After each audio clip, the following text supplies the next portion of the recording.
Israel को हथियारों और उपकरणों की सप्लाई रोकने के बारे में अमेरिकी राष्ट्रपति जो बाइडेन का ऐलान बहुत से लोगों के लिए हैरान करने वाला था।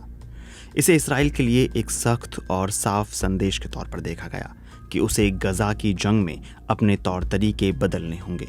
इतना ही नहीं, इसराइल पर इस बात के लिए भी दबाव है कि रफा शहर को लेकर उसके जो इरादे हैं उस पर वो लगाम लगाए। हथियारों और उपकरणों की सप्लाई रोकने के फैसले के कुछ ही दिनों बाद बाइडेन प्रशासन ने अमेरिकी कांग्रेस को बताया कि वो इसराइल को $1 अरब से ज्यादा मूल्य के आर्म्स पैकेज भेज रहे हैं। इस पैकेज में इसराइल के लिए टैंक, मोर्टार, तोपखाने और परिवहन वाहनों के उपकरण शामिल हैं। बाइडेन प्रशासन की नीतियों में ये विरोधाभास इसलिए दिखाई देता है क्योंकि वो एक जटिल और राजनीतिक रूप से मुश्किल स्थिति का सामना कर रहे हैं।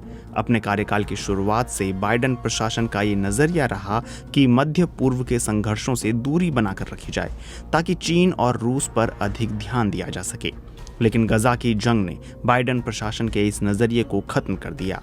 मध्य पूर्व अब उसकी प्राथमिकता सूची में शीर्ष पर है।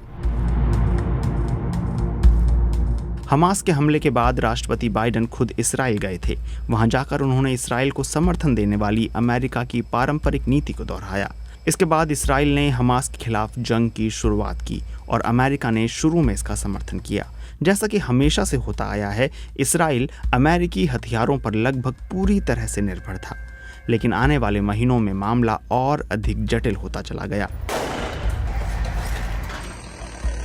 जंग में बढ़ती तबाही और बड़ी संख्या में आम नागरिकों के हताहत होने की वजह से राष्ट्रपति बाइडेन को अपने इस रुख के चलते देश में और देश के बाहर भी आलोचनाओं का सामना करना पड़ रहा है। राष्ट्रपति बाइडेन पर इस वक्त घरेलू मोर्चे से ही सबसे ज्यादा दबाव पड़ रहा है। आम अमेरिकियों का एक तबका, जिसमें वे लोग भी शामिल हैं जो बाइडेन की डेमोक्रेटिक पार्टी के सदस्य हैं, गजा की जंग के बारे में उनके प्रशासन से इतर राय रखते हैं। हाल के दिनों में इस्राएली प्रधानमंत्री बिन्यामिन नेतन्याहू और अमेरिकी राष्ट्रपति बाइडेन के बीच मतभेद भी खुलकर सामने आने लगे। बाइडेन ने रफा में इस्राएली सैन्य अभियान का पुरजोर विरोध किया। उन्होंने नेतन्याहू से कहा कि जब तक इस्राएल के पास नागरिकों की सुरक्षा और उन तक मदद पहुंचाने की ठोस योजना ना हो, रफा पर हमला ना किया जाए। इसराइल के रफा पर हमले करने पर जोर देने के बाद बाइडेन ने इसराइल को भेजे जा रहे हथियार, जिनमें मिसाइलें भी शामिल थीं, उनको रोक दिया। बाइडेन ने उम्मीद की थी कि इससे इसराइल पर दबाव बनेगा और इसराइल रास्ता बदलने के लिए तैयार हो जाएगा। साथ ही घरेलू राजनीति में उनके समर्थकों का गुस्सा भी कुछ कम होगा।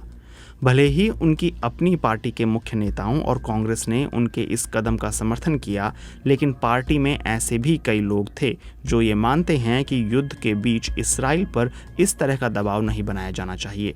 अमेरिकी नीति को मुश्किल राजनीतिक परिस्थिति से दो चार होना पड़ रहा है। बाइडेन ऐसे राजनीतिक हालात में आगे बढ़ रहे हैं जो दुनिया के सबसे ताकतवर व्यक्ति के लिए भी मुश्किल नजर आ रहे हैं।